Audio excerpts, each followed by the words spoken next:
Hi there, Lindsay here, the Frugal Crafter, with just a few fun techniques here today to make this groovy little card. I showed you how to make these embellishments in the video right before this, so if you missed that, check out the clay stamped embellishment video. First thing I'm going to do is grab some office labels. This time I have these little tag sale labels.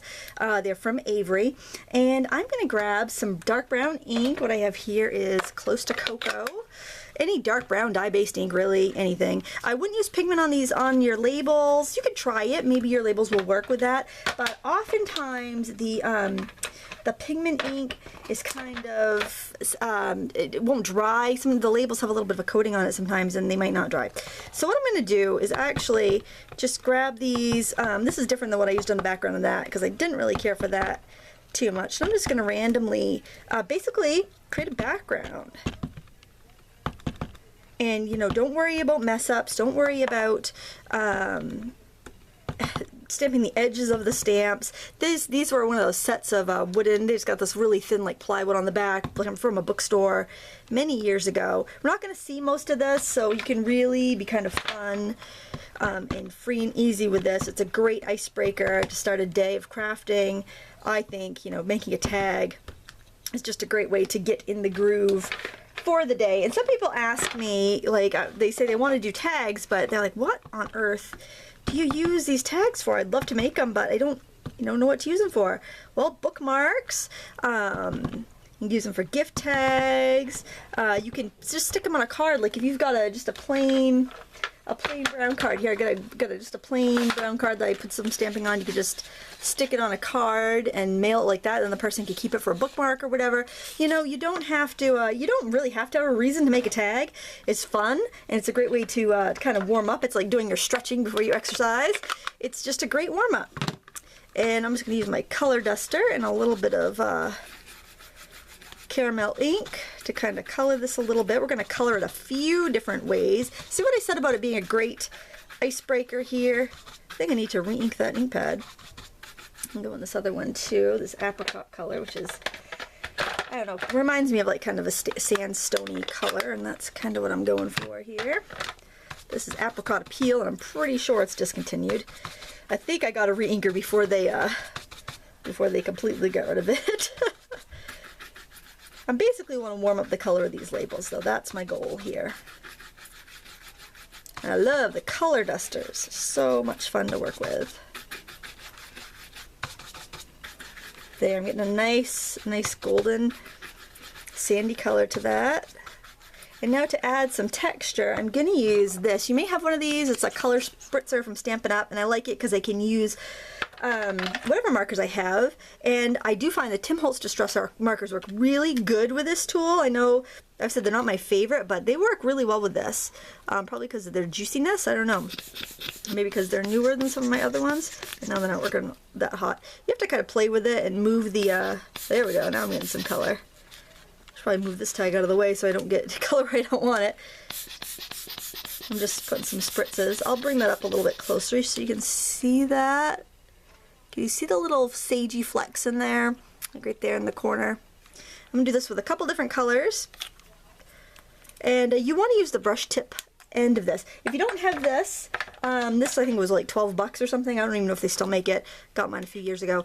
I know the Blendy pen kits at like AC Moore, you can use a coupon there in the kids section. They're really actually good markers for blending. This one doesn't want to give up the ghost here. Doesn't want to give up the ink. Those work really good. You could use blow pens, you could use, you know, there's lots of kids tools you could use for this effect. Some will let you use the whatever mark you have. Sometimes you have to have the specific ones that come with a kit, but they're usually not very expensive. And if you get them at the big box craft stores, you can use a coupon. Oh, there, I'm happy with that. So what I'm going to do, I didn't really like the look of this manila tag. I thought I wanted the grout on my tiles to be darker. So what I did was I took one of the tags and I just smooshed a couple ink pads on it. So I'd have this kind of dark, leathery look color here.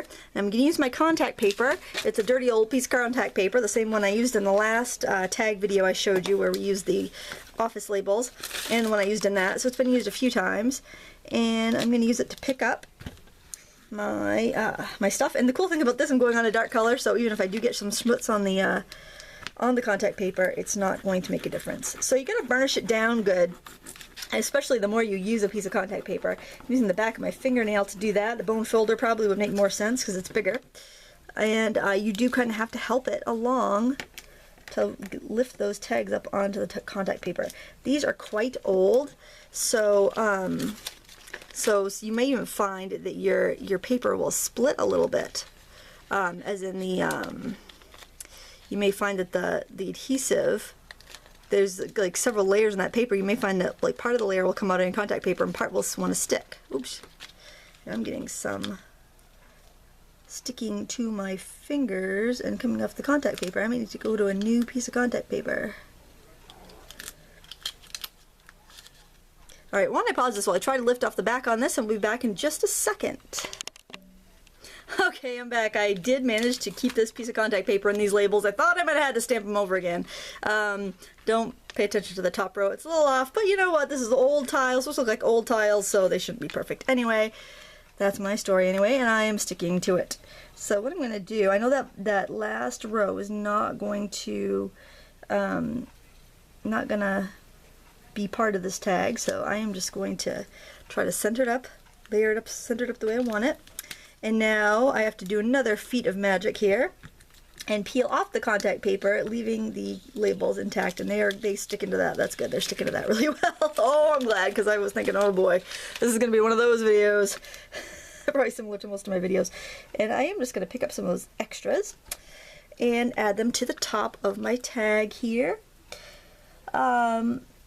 It's so funny. I love to do, I oftentimes will do tags for a kid's birthday for the present rather than doing a whole card, because usually I'm making it like 5 minutes before the birthday party we have to leave for the birthday party, so kind of last minute Sally, and you know, just because it's fun. It might be the only time I get to be creative the whole day if it's a crazy weekend.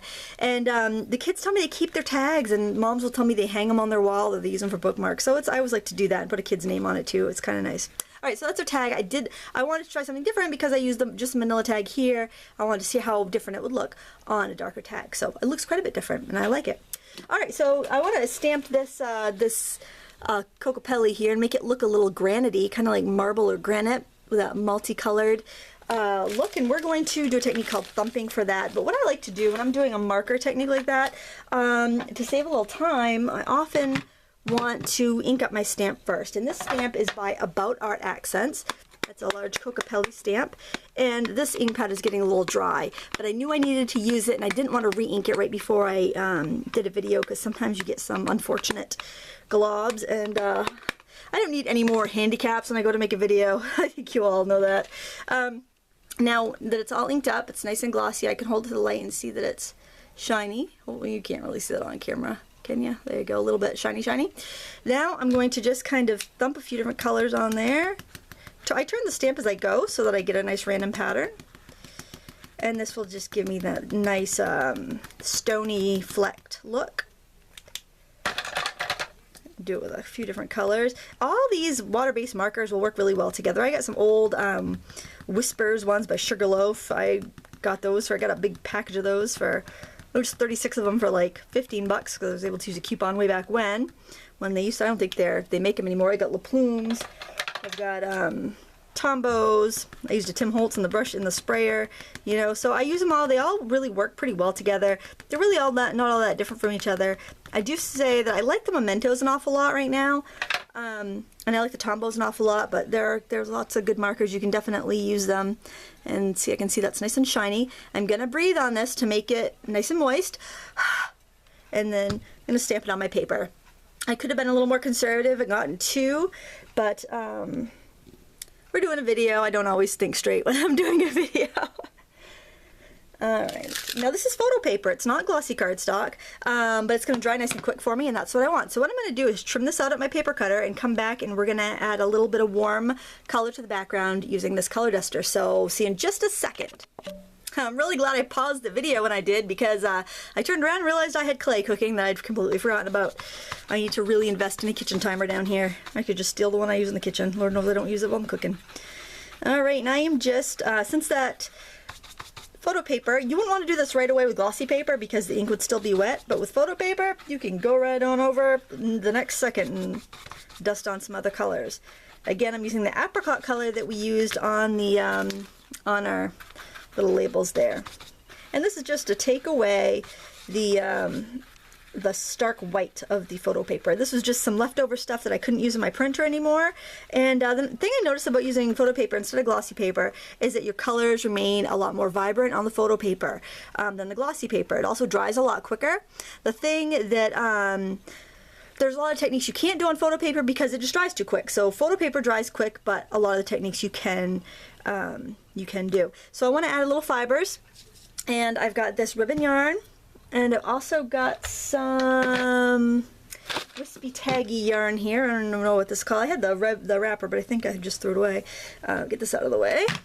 And I am going to just fold it over a couple times before I snip it. And got a pair of scissors handy and everything. Look at that. Cooking with fire. My kid just got back from camping, Boy Scouts and Girl Scouts, and they're all into starting the fires in the fire pit. It's nice. It's nice to be able to walk out in the backyard and have a fire. That sounds horrible. Yeah, kids, go play with matches. Don't burn your hands off. Oh my goodness. Okay, please do not take any of my parenting advice. God, I'll get sued.